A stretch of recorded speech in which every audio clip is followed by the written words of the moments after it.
I think about the many groups I've been in throughout my Christian journey. And as I think back on those groups, some really profound things have happened. In fact, the last group that I was a part of, a men's group at People's Church, got this image of like a time lapse in my mind. It's one of those videos where it's moving really quickly and covering different moments of time.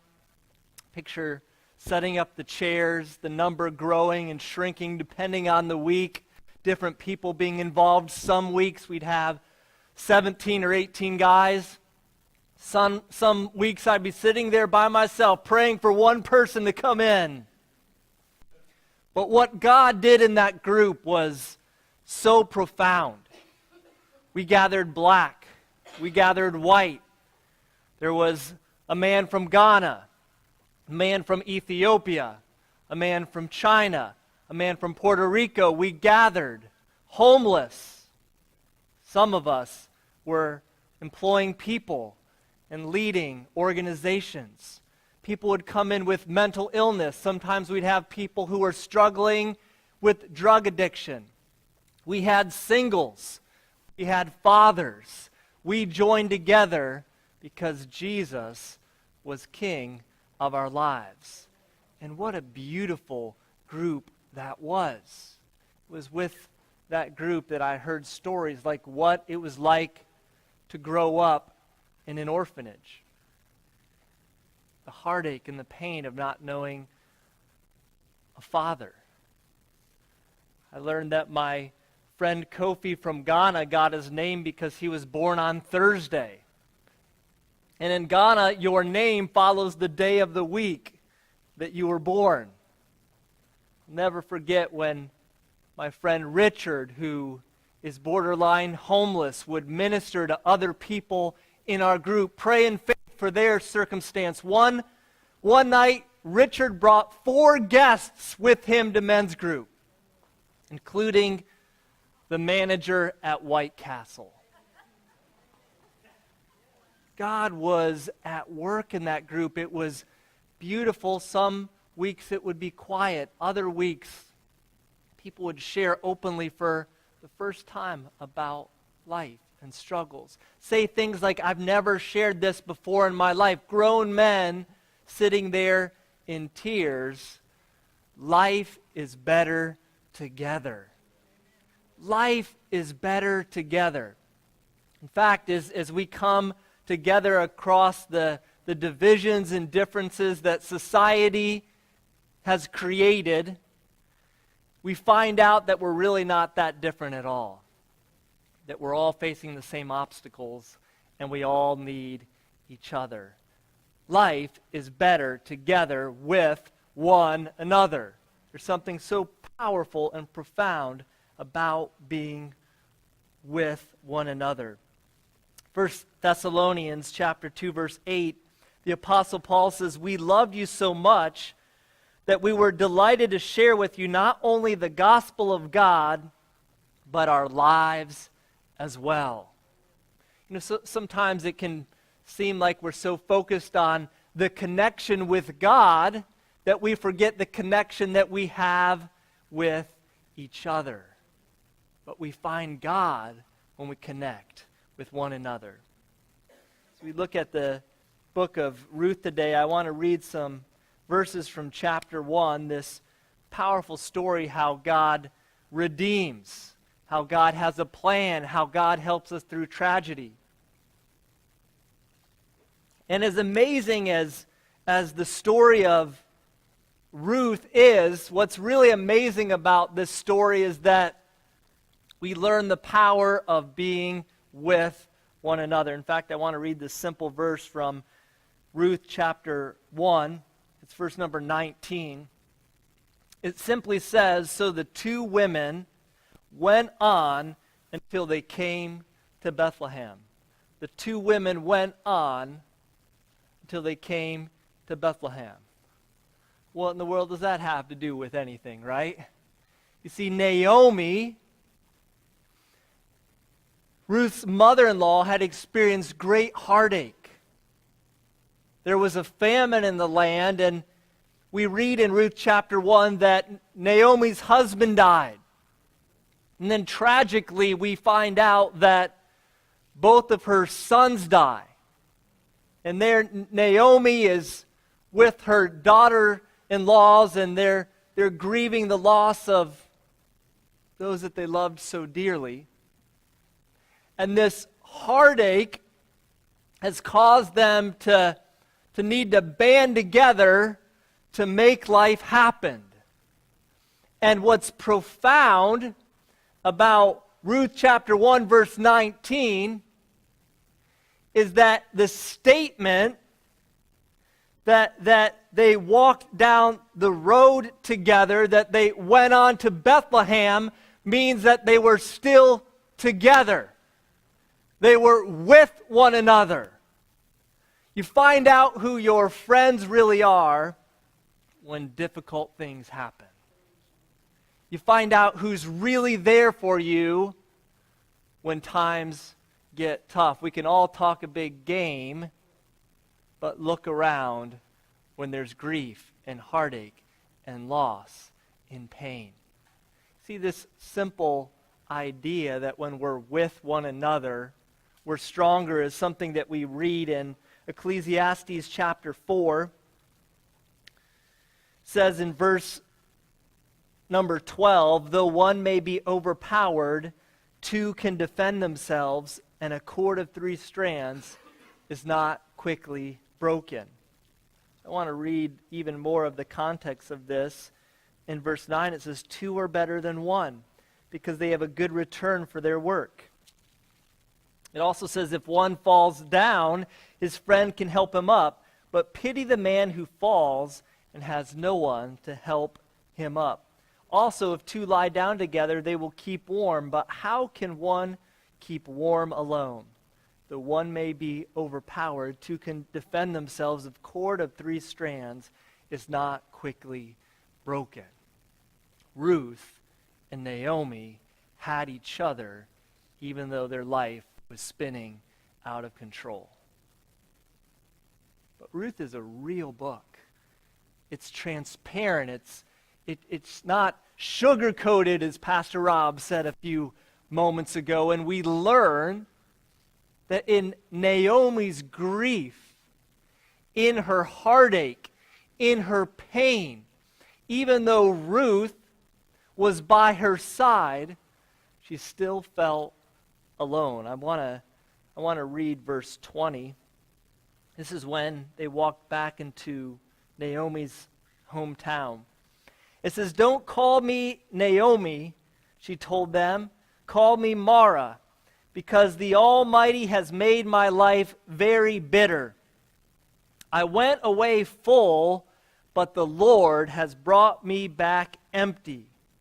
Why call me Naomi? The Lord has afflicted me. The Almighty has brought misfortune upon me.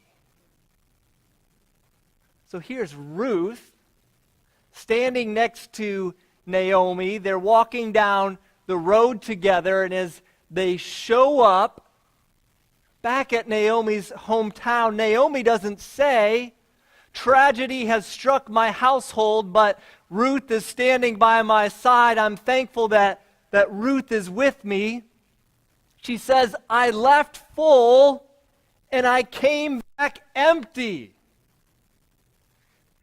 Life is better together, church, when we choose not to be alone. Have you ever been in a crowd of people and felt really alone before? Have you ever sat in a church and felt alone before? Have you ever been in a small group and felt alone before? See, being alone is something much profound and deeper than just being with people. It's a state of mind. It's a feeling. It's being overwhelmed or overcome. It's that nobody knows me. No one knows my story. No one knows my struggle. Here I am, and my heart longs to connect, but I feel so alone.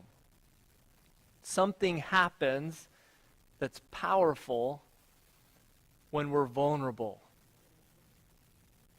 When we open up and get real and begin to share what's happening in our life, it breaks the power of being alone.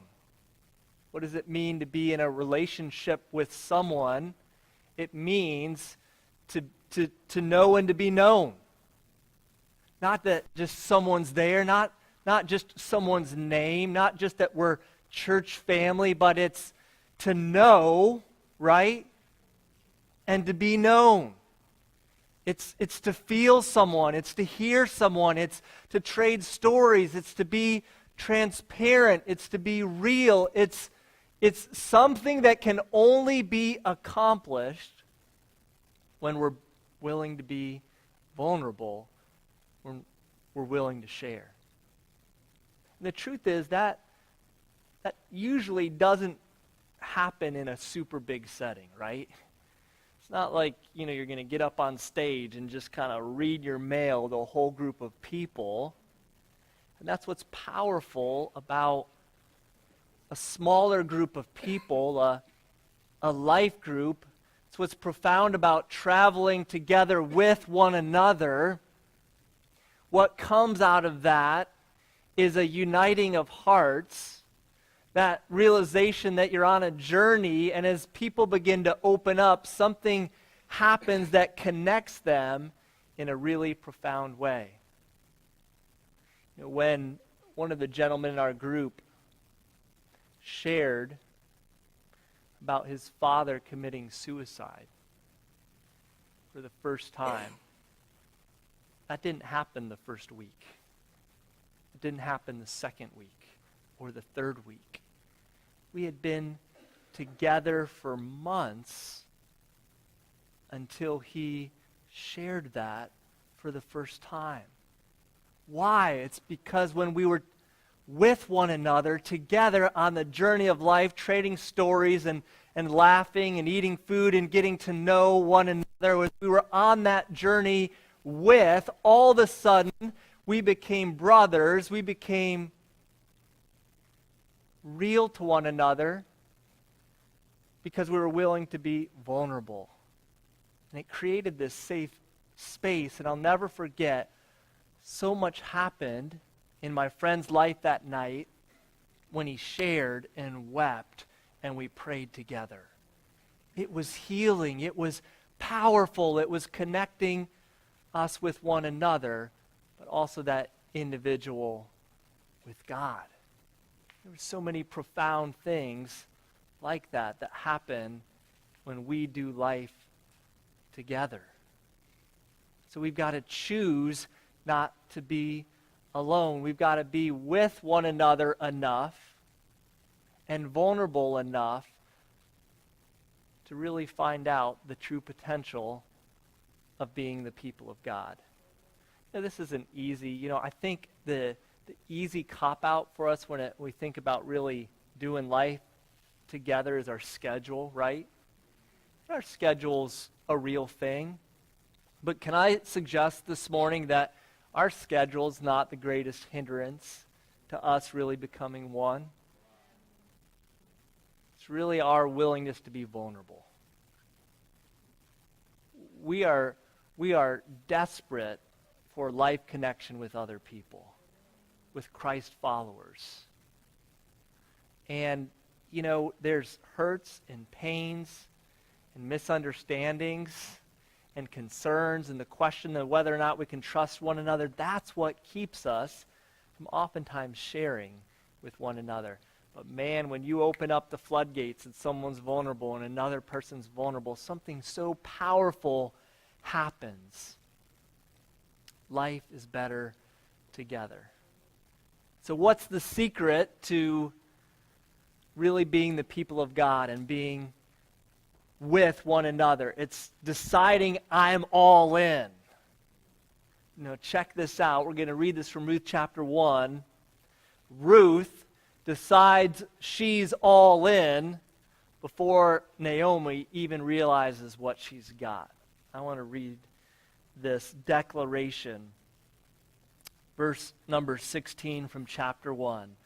But Ruth replied, "Don't urge me to leave you or to turn back from you. Where you go, I will go, and where you stay, I will stay. Your people will be my people, and your God will be my God. Where you die, I will die, and there I will be buried." This is commitment, everybody, right here. "May the Lord deal with me, be it ever so severely, if anything but death separates you and me."